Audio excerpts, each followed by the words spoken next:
저는 고아입니다. 그런데 정확히 말하면 엄마 아빠 두 분 다 살아 계십니다. 이게 무슨 소리인가 하실 거예요. 두 분 모두 다 절 책임지시기엔 책임감이란 게 없으신 분들이다 보니 버림받았고 부모가 없는 고아가 되었습니다. 어머니는 해외로 가셨다고 들었고 아버지의 소식은 전혀 모르고 살아왔습니다. 그래도 다행이라면 다행인 게 저는 고아원으로 가지 않고 사촌 이모 밑에서 컸습니다. 뭐 그것만으로도 정말 감사한 일인 거죠. 하지만 그곳에서 살면서 저는 많은 차별을 받아왔습니다. 사촌 이모네에는 저와 동갑인 딸이 있었는데 그 애와 저는 같은 학교를 다녔습니다. 하지만 전 항상 그 애 때문에 학교에서 왕따가 되어야만 했습니다. 뭐 지금 생각해보면 이해도 되긴 합니다. 자기 집에 자기 가족도 아닌 사람이 있고 사촌 이모네가 형편이 좋은 것도 아니었으니 뭐든 같이 나눠야 한다는 생각에 싫었을 거라는 생각이 들더군요. 하지만 저도 어쩔 수 없었기 때문에 버텼습니다. 돈도 능력도 없는 채로 밖으로 쫓겨낼 순 없었으니까요. 그래서 항상 밥도 따로 혼자 먹고 가족 구성원이 되려고 하지 않았습니다. 그리고 중학교 때부터 알바는 다 해봤습니다. 물론 어려서 돈을 못 받는 일도 부지기수였지만 참았습니다. 억울하면 뭐하나요? 전 억울함을 토로할 가족이 없었는데요. 친구들에게 말은 해봤지만 겪어보지 못한 일이라 이해를 못한다는 걸 안 순간부터는 저 역시 입을 다물었습니다. 해결보다는 그저 참는 걸 택했죠. 그러다 운 좋게 고등학교 때 중학교 친구의 과외를 해주게 되었습니다. 친구는 성적이 올랐고 친구의 부모님은 더욱 절 아껴주시며 과외비까지 꾸준히 챙겨주시더라고요. 그 친구와 저는 전교 탑으로 성적을 다투는 일도 자주 있었고 전 힘들수록 공부를 했던 탓에 1등을 놓친 적이 없었습니다. 친구랑은 둘도 없는 친구가 되었고 친구가 고2가 되는 어느 날 조심스레 이야기를 꺼냈습니다. 땡땡아, 기분 나빠하지 말고 들어. 내가 부모님한테 너 사정을 이야기했었어. 허락 없이 이야기한 건 미안해. 근데 우리 집은 여유도 있고 내가 외동이라 네가 괜찮다면 널 입양하고 싶대. 난 바로 찬성했어. 그런데 친가 쪽에서 반대하는 것 같아. 근데 부모님이 너만 괜찮으면 바로 입양하고 싶으시대. 혹시 너네 부모님 연락 되는 거야? 부모님과 연락은 안 된 지 오래야. 난 그냥 뭐 고하니까. 지금 내 부모님은 사촌 이모지. 그럼 우리 부모님이랑 같이 밥이라도 먹자. 이야기는 해보고 생각해도 괜찮잖아. 무조건 안 된다고 하지 말고. 알겠어. 오늘 이모한테 밥 먹고 간다고 말해볼게. 친구네 집은 가본 적 없지만 정말 의리의리했습니다. 친구네 부모님도 정말 친절하시고 아버지가 사업을 하시고 어머니는 의사셔서 집에 잘 못 들어오신다고 제가 있으면 정말 좋을 것 같다고 말씀해 주셨습니다. 땡땡아, 패키 친다고 생각 안 하면 걸리는 건 없니? 그러면 부모님 연락처 주고 갈 수 있겠니? 죄송할 것 같아서요. 얼른 부모님 전화번호 줘봐. 저는 어떻게 된 건지 모르지만 그렇게 이야기가 되어 새로운 가정에서 지내게 되었습니다. 사촌 이모는 저에게 따로 연락 한 통 안 하더라고요. 그동안에 정이라는 것도 있었을 텐데. 그렇게 저는 그곳에서 친구와 함께 공부를 했고 둘 다 수의사의 꿈을 꿨기 때문에 열심히 공부해 대학교에 입학을 하게 되었습니다. 그런데 그 즈음 갑자기 사촌 이모에게 연락이 왔다며 알려주셨습니다. 그러면서 하는 말이 절 키워준 돈을 요구하더라는 겁니다. 제가 살게 된 그 친구 집이 돈도 좀 있겠다 싶으니까 계속해서 요구를 하셨다고 하더군요. 그 이야기를 듣고 저는 사촌 이모와 따로 통화를 해서 1,000만 원을 보냈습니다. 그간 제가 모아두었던 돈이었는데 입양간 부모님을 힘들게 하기 싫었고 또 그 부모님의 돈을 드리는 것은 더욱 싫었으니까요. 그리고 저는 수의대에서 교환학생으로 나가게 되었습니다. 물론 그 친구와 함께 말이죠. 저희는 여행과 공부를 동시에 했고 서로 너무 잘 통해서 재밌는 하루하루와 매일 부모님께 영상통화도 드리고 그렇게 즐겁게 지냈습니다.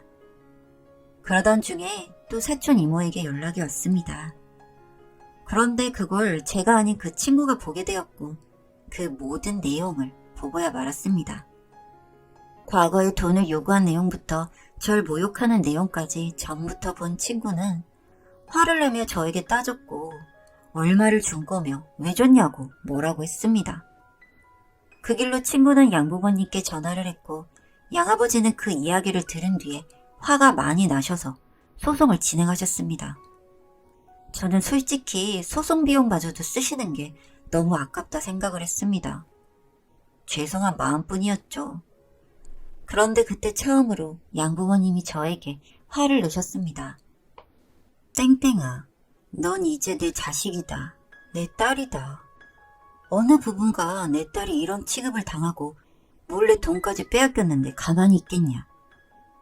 그리고 난 널 키워준 보답으로 그 집에게 보상금을 주었다. 법으로 그쪽이 문제가 될까봐 아무 말 없이 계좌로 보내주었다.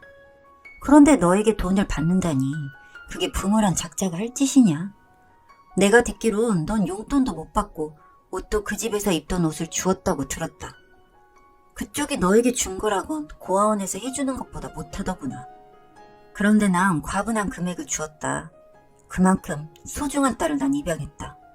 그런데 내 딸에게 그런 짓을 했다는 건 날 욕하고 네 엄마를 욕하고 네 언니를 욕하는 거다. 알겠니? 이 이야기를 듣고 난 후 전 그날 하루 종일 울었던 것 같습니다. 뭐라고 표현할 수 없는 그런 마음이었던 것 같습니다. 이제껏 주변에 누가 있어도 전 혼자라고 생각했었는데 이젠 진짜 가족이 생긴 그런 기분이었고 어딘가 마음 한구석이 녹아내리는 기분이었습니다. 그리고 곁에서 친구는 절 다독이며 이야기를 했습니다. 땡땡아, 우리 친구였잖아. 그런데 난 널 가족처럼 생각했어. 사실 너 같은 언니가 있었으면 했어. 넌 내가 본 사람 중에 부모님 다음으로 멋있는 사람이었어. 그래서 부모님에게 말씀드렸던 거야. 그런데 부모님도 내가 외동으로 크는 게 싫었고 입양을 생각 중이셨어. 그런데 네 이야기를 듣고 이렇게 대견한 아이가 있다면 바로 데리고 와도 상관없다고 하셨어. 근데 이게 뭐람? 내가 언니더라. 생일상 내가 언니였어. 그런데 넌 불만 없이 장난으로 언니 해줬고 우리 부모님께 웃음만 주었어. 부모님은 네가 와서 행복이 배가 됐다고 해주셨어. 나도 마찬가지였고. 전에 집에서 네가 얼마나 힘들었는지 난 아직도 몰라. 그런데 네가 잘못한 게 아니야. 너의 존재는 행복뿐이야. 근데 그 사람들이 책임감도 없는 철이 안 든 어른이었을 뿐이야. 널 괴롭혔던 애들 봐봐. 우리보다 잘났어? 아니야. 우리가 더 잘났어. 우리 시험만 보면 곧 수의사야, 수의사. 네가 돈을 드리고 싶으면 그 사람들이 아니라 네 자신한테 줘야지. 네가 널 강하게 만들었으니까. 알겠지? 너 진짜 언니 같아. 고마워. 네가 뭐냐? 나도 언니거든? 둘 다 웃으면서 정말 행복한 생활을 끝내고 한국으로 돌아왔습니다. 저는 제 18년을 고독하고 외로운 마음이 5년간의 양부모님의 사랑 덕에 가득 채워진 기분이었습니다. 저희가 수의사가 되고 갑자기 의사로 일하시던 어머니의 건강이 안 좋아지셨습니다. 저희도 이제 다 컸고 어머니도 이제는 쉬어야 할 때라고 생각하셨던 건지 그렇게 일을 마무리하고 꽃집을 차려서 운영하시게 되었습니다. 양어머니는 꽃을 참 좋아하시거든요. 그렇게 그 꽃집은 동네 쉼터 같은 곳이 되었고 저희 가족은 그렇게 평온한 하루하루를 보내게 되었습니다. 그러던 어느 날 어머니가 절 부르셨습니다. 꽃집에 앉아있는데 묘하게 긴장한 듯한 어머니의 얼굴이 보였습니다. 그리고 어렵게 이야기를 시작하셨는데 정말 충격적인 내용이었습니다. 편지 한 장을 내미시면서 하시는 말씀이 제 친엄마를 알고 계신다 하셨습니다. 절 입양하고 병원에서 진료를 보실 때 그분이 찾아왔다고 들었습니다. 아무래도 사촌 이모에게 소식을 듣고 온 것 같았는데 정말 안쓰러운 모습이었다고 하시더군요. 이미 얼마 안 남은 위태위태한 모습으로 찾아오신 그분이 눈물을 흘리며 이야기를 하셨다고 했습니다. 그리고 이 편지 한 장을 주고 갔는데 아마도 이 안에 제가 궁금해하는 모든 것이 들어있을 거라고 하시며 읽고 나서 힘들 땐 엄마에게 오라는 말씀을 하셨습니다.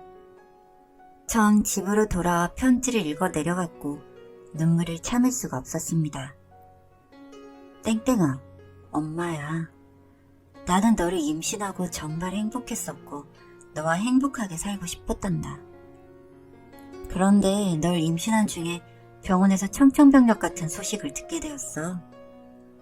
내가 희귀병에 걸렸다는 이야기였지. 이 소식을 들은 네 아빠는 그렇게 내 곁을 떠나버렸단다. 약도 없다는 이 병을 나는 이겨낼 자신도 없었고 이미 그럴 상태가 아닌 몸이었어. 그래서 나는 널 사촌 이모에게 맡기게 되었지. 정말 마음이 아팠단다. 내가 낳은 내 아이를 키울 수가 없다니. 차라리 빨리 죽어버리고 싶다 생각했지. 그런데 투병 생활이 생각보다 길어지더구나. 쉽게 죽어지지도 않는 병이었어. 매일같이 고통 속에 살지만 쉽게 죽을 기회도 주지 않는 정말 잔인한 병이었단다. 그런 내 삶의 낙은 네 소식을 듣는 것이었다. 사촌 이모는 너에 대한 이야기를 나에게 전해주었는데 정말 네가 이쁘게 크고 있다고 했지. 그래서 나는 참 행복했다. 널 보러 갈 수 없었지만 그래도 행복했지. 그런데 이제 정말 얼마 안 남은 것 같아. 널 마지막으로 보고 싶어 사촌 이모에게 연락을 했더니 널 입양 보냈다고 하더구나. 아주 좋은 집으로 가게 됐다고 했지. 그래서 내일 나는 네 엄마가 되어주신 그분에게 찾아가려고 한단다. 그간 많이 힘들었지 내 아가야. 나는 이렇게 결국 끝까지 널 만나지 않기로 했단다. 왜냐면 그게 엄마로서 너에게 해줄 수 있는 마지막 선물이라는 생각에서야. 날 보게 되면 넌 내가 세상을 떠날 때 더 슬플 게 아니겠니? 그저 내가 이 세상에 없다 해도 얼굴도 모르는 아줌마 한 명이 세상에서 사라졌구나 하고 넘겨버리렴. 내가 너에게 줄 수 있는 마지막 선물, 너에게 깊은 슬픔은 주지 않는 것. 이것만큼은 꼭 지킬 수 있어서 행복하구나. 사랑한다 딸아. 편지와 함께 담겨져 있던 것들은 매년 엄마가 절 위해 만들었다는 목도리였습니다. 그 뜨개질을 하면서 하루하루를 버티셨을 엄마를 생각하며 마음이 애옵니다. 전 그날 이후 또 다른 삶을 살고 있습니다. 나는 부모에게도 버림받은 아이가 아니었습니다. 큰 사랑으로 절 지켜주려 마지막 힘까지 짜내었을 엄마와 절 친딸처럼 아껴주시던 두 분 부모님까지 계시니 정말 행복한 사람이 아닐까 생각했습니다. 전 이제 정말 열심히 살아가려고 합니다. 복받은 이 삶 속에서 나누고 베풀며 그렇게 살아가려고 합니다. 감사합니다. 제 불운한 삶에 대해 이야기해보려 이렇게 글을 씁니다. 저는 태어날 때부터 축복받지 못한 사람이었습니다. 왜냐면 저는 얼굴도 모르는 남자의 성폭행으로 태어난 사람이기 때문입니다. 제가 태어나기 전 아버지가 일을 하시러 나간 사이에 칼을 들고 집으로 쳐들어와 저희 어머니에게 몹쓸 짓을 하고 그로 인해 제가 태어나게 되었다고 할머니에게 들었습니다. 때문에 저는 아버지와 어머니 그리고 온 집안 식구들에게서 이유 모를 미움을 받으며 자랐습니다. 고등학생이 될 때까지는 이유를 모른 채 살다가 우연한 계기로 할머니에게서 자초지종을 듣게 되었습니다. 이야기를 듣기 전까지 저는 저희 부모님을 굉장히 미워했었습니다. 왜 나는 다른 집 아이처럼 자랄 수가 없었는지, 그리고 2살 아래 동생과 저는 이렇게나 차별을 당해야 했는지, 모든 게 다 원망스럽고 왜 이 집에서 태어나게 되었을까 스스로를 자책했었습니다. 그러다 우연한 계기로 까닭 모를 미움의 원인을 알게 되었고 저는 이 집을 떠나야겠다고 결심했었습니다. 부모님을 원망하는 것보다 제 스스로가 끔찍하고 이 집에 있으며 모든 식구들에게 아픈 기억만을 떠올리게 할 것 같아서 고등학교를 자퇴하고 타지에서 공장 일을 시작하게 되었습니다. 학교를 그만두고 떠나야겠다는 말을 했을 때도 우리 집 어느 누구도 절 말리지 않았었습니다. 그 이후로 30살이 될 때까지 한 번도 집을 찾아간 적이 없었습니다. 매달 보내는 용돈과 이따금 드리는 전화로 안부만 확인했고 집을 찾아갈 생각은 한 번도 하지 않았었습니다. 어린 나이에 시작한 사회생활은 무척이나 힘겨웠습니다. 어느 누구에게도 기댈 곳은 없었고 살기 위해 부단히 발버둥을 쳤었던 것 같습니다.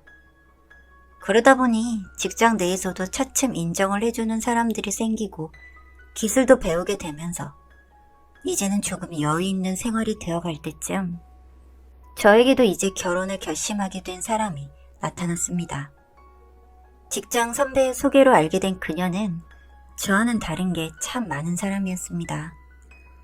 항상 주눅이 들어있고 왠지 모를 어두운 그늘이 쳐 있던 저와는 다르게 상냥하고 주위에 밝은 에너지를 주는 그런 사람이었습니다.